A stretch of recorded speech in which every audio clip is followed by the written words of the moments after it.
श्री सद्गुरु महाराज की जय। सद्गुरु महाराज का प्रवचन महर्षि में ही सत्संग सुधा सागर से प्रवचन संख्या 45। शीर्षक पिंड ब्रह्मांड की खोज। बंदो गुरुपद कंज कृपा सिंधु नर रूप हरि महामोह तम पुंज जासु वचन रवि कर निकर। प्यारे लोगों, जिसको अपने तय का ज्ञान नहीं है उसको दूसरे का भी ज्ञान नहीं होता। जैसे गाढ़े नींद में सोए को अपने तय का ज्ञान नहीं है तो उसे दूसरे का भी ज्ञान नहीं होता। बुद्धिमान पुरुष अपने को खोज कर पाता है तो उसे दूसरे की भी ठीक ठीक खोज मिल जाती है। फिर दूसरी बात यह है कि यह जो जगत दिखाई पड़ता है, जो देहधारियों के रहने का स्थान मालूम होता है, यह क्या है? इसमें कोई विशेष तत्व ऐसा भी है जो इसके अंदर के अंत तल पर अंदर अंदर है, उसको हम नहीं पहचान रहे हैं। बुद्धिमान इसका पता लगाना चाहते हैं और इसको यथार्थतः पहचान लेने को उत्सुक रहते हैं। अति प्राचीन काल में यह खोज और यह उत्सुकता मुनियों के हृदय में हुए और उन्होंने इसका पता लगाया, पहले विचार में, फिर इसकी प्रत्यक्षता की विधि में। इसका प्रत्यक्षतानुभव हो जाने पर उन्होंने दृढ़तापूर्वक लोगों से यह कह दिया कि एक एक पिंड में जो व्यापक सार तत्व है, संसार में भी वही व्यापक है। अर्थात पिंड में जो सार तत्व व्यापक है वही ब्रह्मांड में भी व्यापक है। यह पता मनुष्य को ही लगा, दूसरे को नहीं, क्योंकि मनुष्य ही यह पता लगाने के योग्य है। इसका पता लगने से क्या फल? इसका पता जिनको नहीं लगा है वे सांसारिक मायिक चीज़ों में संलग्न हैं। इस संलग्नता में संतुष्टि नहीं, शांति नहीं और सुख नहीं। परंतु जिनको पिंड ब्रह्मांड में व्यापक उस एक सार तत्व का पता लगा, उन्होंने कहा कि उस सार तत्व का पता लगते ही सांसारिक मायिक वस्तुओं की संलग्नता छूट जाती है और कथित सार तत्व में उसकी संलग्नता हो जाती है। सब दुख छूट जाते हैं, फिर नीचे गिरना नहीं होता है। इस संसार के दुखों में वह कभी नहीं आता।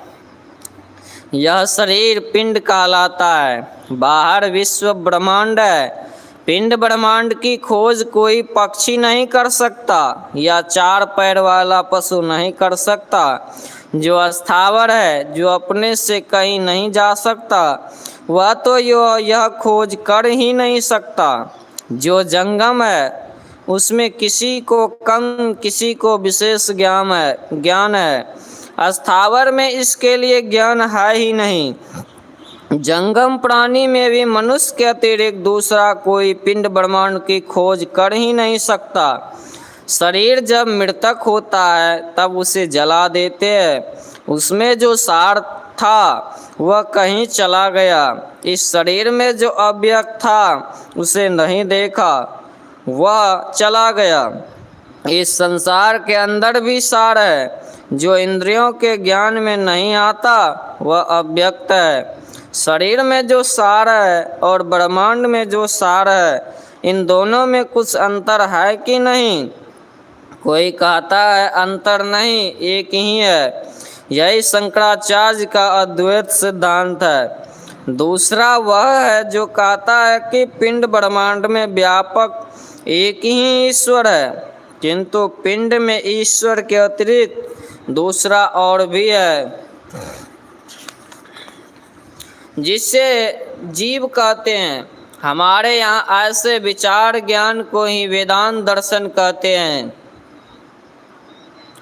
इनके 6 आचार्यों ने 6 प्रकार के सिद्धांत बताए हैं: अद्वैत, द्वैत, विशिष्टाद्वैत, शुद्धाद्वैत, द्वैताद्वैत और त्रैत।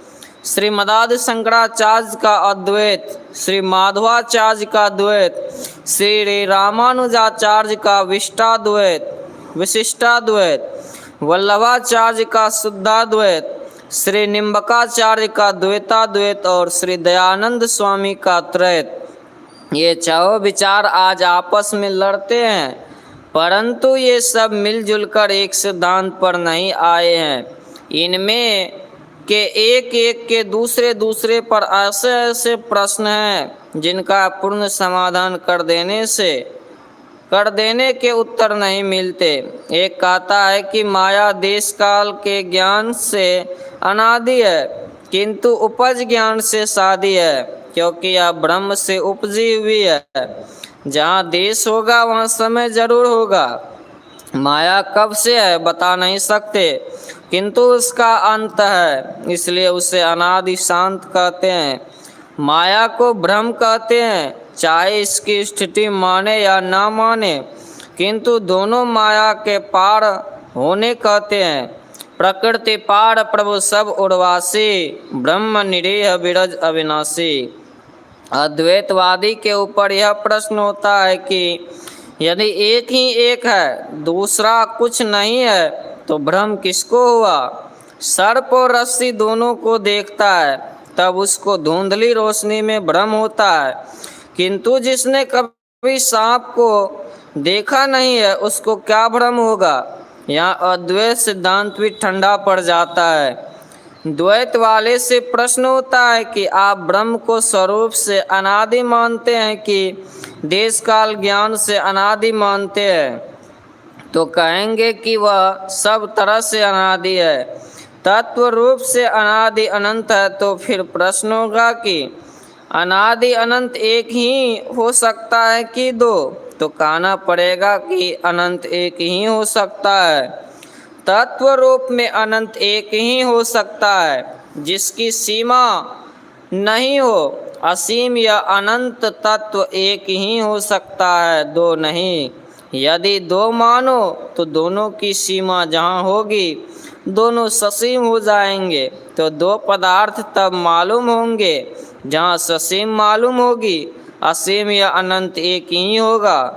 तत्व में उससे दूसरा तत्व उसके अंदर मानो तो वह दूसरी चीज जो उसके अंदर में होगी, उस पदार्थ से उसको फुटाने के लिए तो कुछ सीमा बतानी होगी। जहाँ सीमा होगी वहीं दो हो जाएंगे।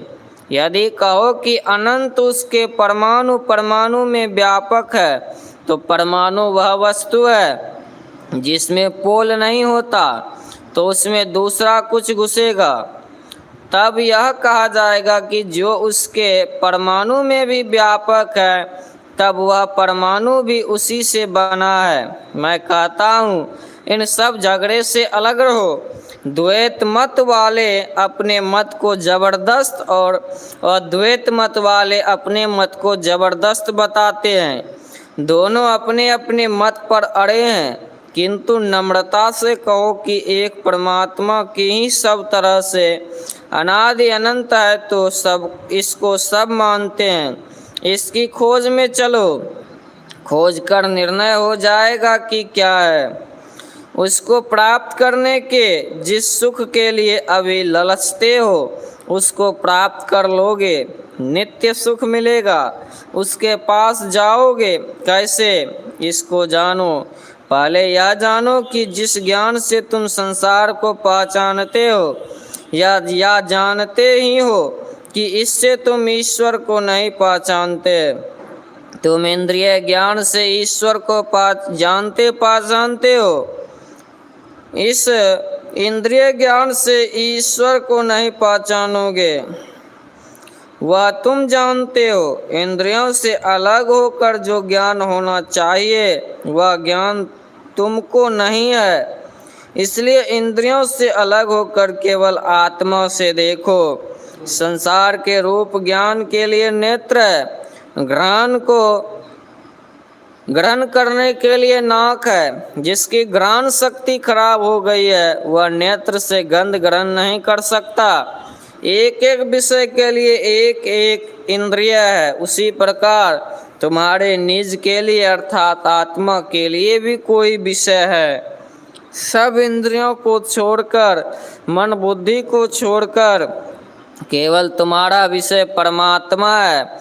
वह परमात्मा आत्मगम्य है। आत्मा से उन्हें तब पहचानोगे जब इंद्रियों से छूट जाओगे। इंद्रियों से छूटने का उपाय सीखो। बाहर पर्वत पर जाओ या मक्का जाओ या पवित्र स्थान में जाओ या जगन्नाथ जी जाओ, कहीं जाओ, इंद्रियां साथ रहेगी। अपने अंदर चलो। पहले मोटी इंद्रियों से फिर सूक्ष्म इंद्रियों से छूटोगे। जागृत में बाहर के इंद्रियों के संग रहते हो, स्वप्न में बाहर की इंद्रियां छूट जाती है। नाक से इत्र का फूहा रहने पर भी स्वप्न में उसकी सुगंध नहीं मालूम होती। अपने अंदर में प्रवेश करो। श्रीमद् भगवद गीता में क्षेत्र क्षेत्रज्ञ विचार दिया है। क्षेत्र मानी खेत और क्षेत्रज्ञ मानी खेत को जानने वाला।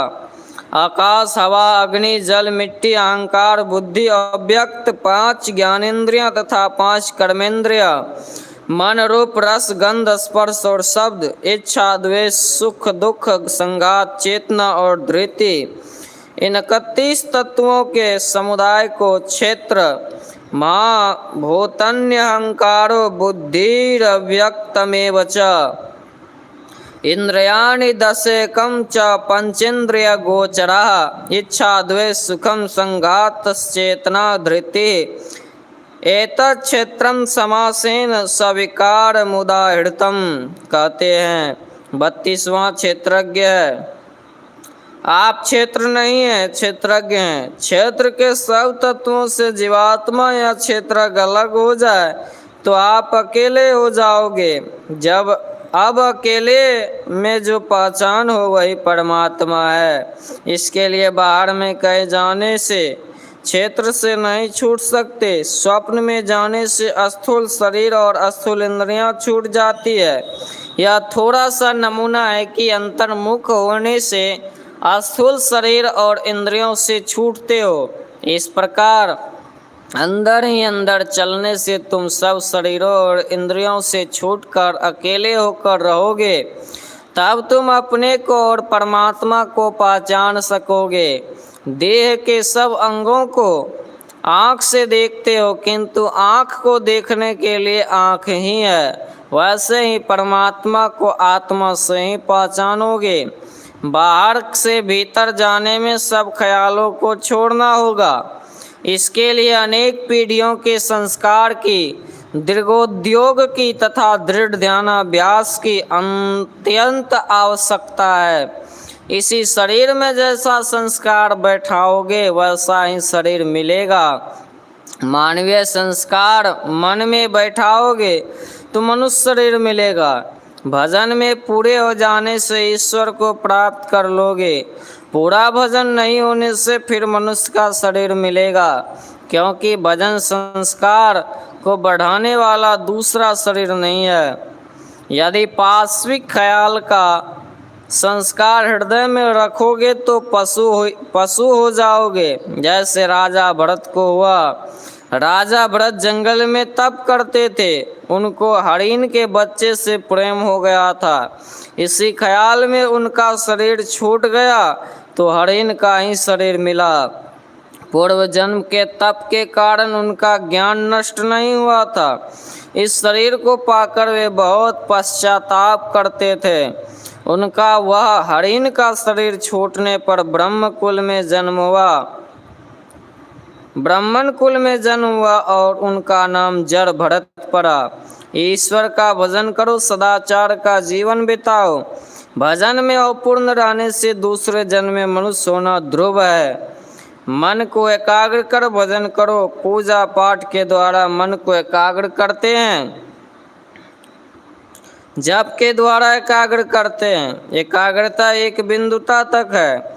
जब तक एक बिंदुता नहीं होगी पूर्ण सिमटाव नहीं होगा। पूर्ण सिमटाव के लिए एक बिंदुता प्राप्त करो। एक बिंदुता में पूर्ण सिमटाव होगा। ऐसे सिमटाव वाले की ऊर्ध्वगति हो जाएगी। तुलसी साहब के पद्य में है कि सुरत शिरोमणि घाट गुमठ मठ मृदंग बजे रे।